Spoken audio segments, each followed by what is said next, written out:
Do you still keep in touch with the rest of the cast then? Yeah, some of them. The one I am mainly in touch with is Bobby Carradine, who I actually saw yesterday, oddly enough. But and I've worked with Tim Busfield. I worked with Takashi, with Brian.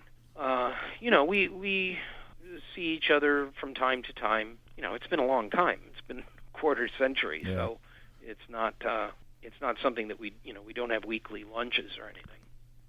Do you know where Ogre is these days? We've been wondering that. Well, he's making a fortune in commercials right now. He's doing some credit card company commercial, playing this vandal. I can't tell what the characters are supposed to be, but they're all these guys with beards and axes and things. And he does different acting jobs from time to time. He's still around and still working. We've been trying to track him down, but he's elusive. Gosh, I wouldn't think it would be that hard. We just have limited resources, maybe. Yeah, I'm not sure. I haven't talked to him in a while, but yeah, he's still around. So you've been in a lot of what would probably think is like a kind of cult classic, movies of those of that certain eras. Like Better Off Dead, One Crazy Summer. Do you feel like that helps you as an actor, or does that kind of typecast you a bit, or? Well, I don't worry about being typecast after that. I mean, I was sort of typecast when I did Risky Business, and it doesn't matter. I mean, it literally is 25 years. I've had a long career of doing all kinds of things, so I can't say that it got in my way at all. But I also can't say that it did me any good particularly. It did it a little bit maybe at the beginning as far as becoming visible, but in the long run, I wouldn't say that it did anything. Well, you've done a lot of dramatic roles and stuff since then. So. Well, I've done some, and it's, but that's the thing is that it was always a, it's hard for me because, this is very natural, but there's a focus on about a 7-year period in my career where that's where the focus is. It's from Risky Business, from Risky Business to when Moonlighting went off the air. That's, the focus as far as other people are concerned.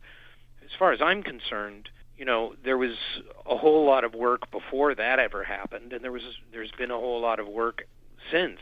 So I think of my career as a career. I think of it as having been doing it for 36 years, not 25. And, so I look at it differently.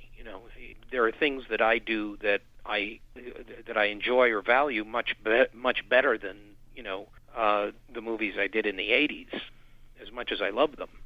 But that's because I look at things, from a totally different perspective. I look at it as a life's work as opposed to a bunch of cult movies. Not that I mind it, because, they happen to be cult movies that I love. I love Nerds. I love Risky Business. I love the Savage Steve Holland movies.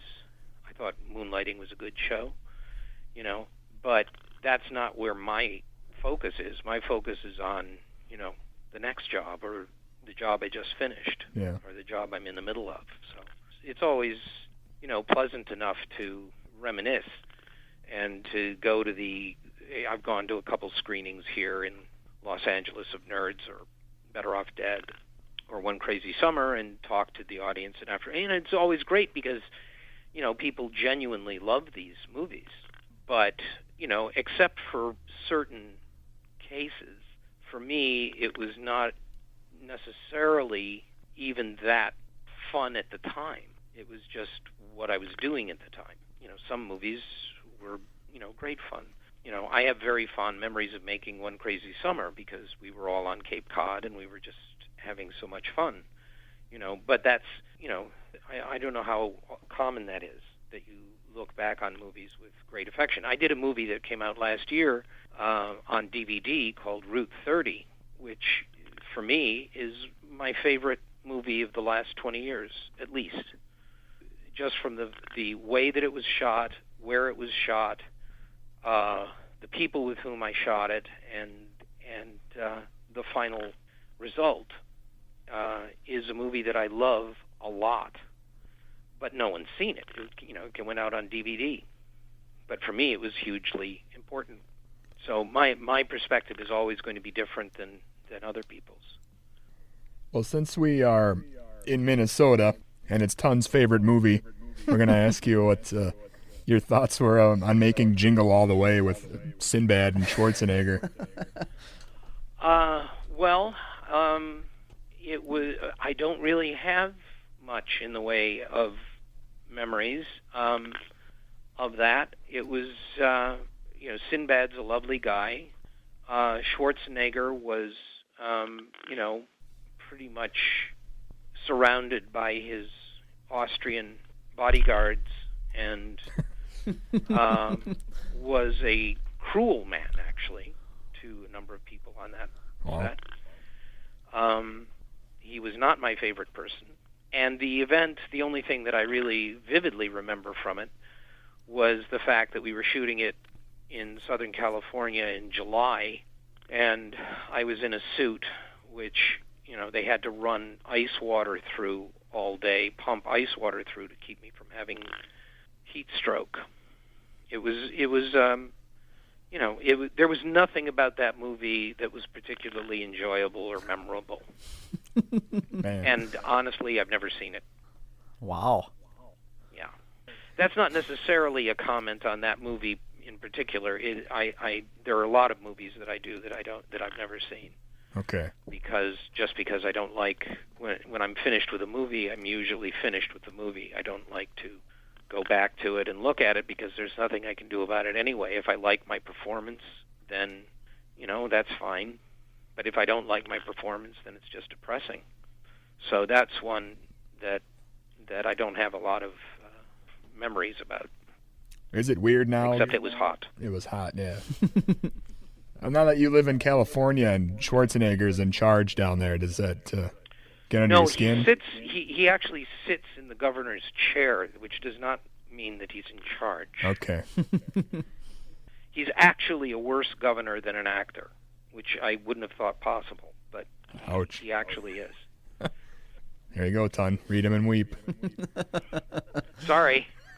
I'm sure, but again, I know that movie, people love that movie, and, every year it shows, and people are crazy about it, which is fine. It's not to say anything about the movie. It's just, you ask me what my, there are a lot of movies I've done I could go on for hours about, but that's just not one of them.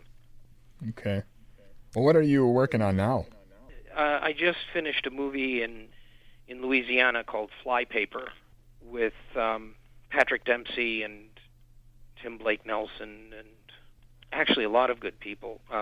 Ashley Judd and Jeffrey Tambor, a bunch of good people.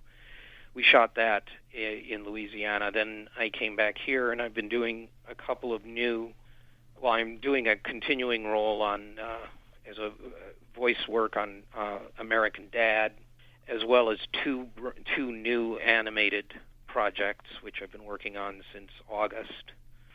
And then last week I did Curb Your Enthusiasm, and that brings me up to now. It's a year like any other. I'll be going to do a sequel to the Route 30 movie in Pennsylvania. And I did CSI earlier this year with Lawrence Fishburne, who I did a movie with a few years ago called Akilah and the Bee, which is another one of my favorite movies. So, it's, an actor's life. Yeah, it sounds like you're constantly busy. Well, not constantly maybe, but at least busy, and I like that.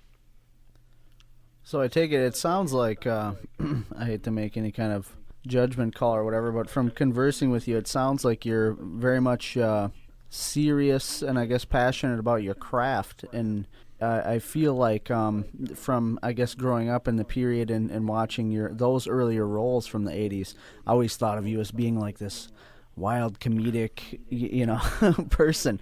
Well, but, that's what everybody thinks. I guess that's probably showing I guess how well you do your craft then, I suppose. Well, it's just a I get this reaction all the time. People are bitterly disappointed because they're expecting me to actually pick my nose or belch or something. and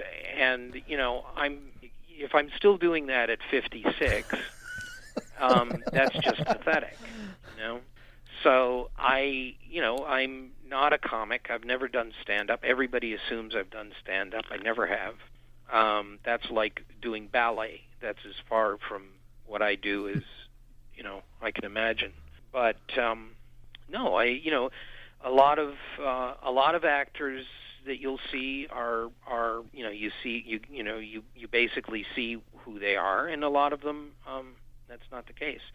And with me, I'm just an actor, and I do my work, and then unfortunately sometimes people mistake me for who I play, and they're always disappointed. Well, there's definitely no disappointment. I would say you're damn hilarious when you're acting like you're hilarious, and that's thank you. Got to be a compliment of some sort. Yeah, thank you. Well, do you have any last words for the listeners?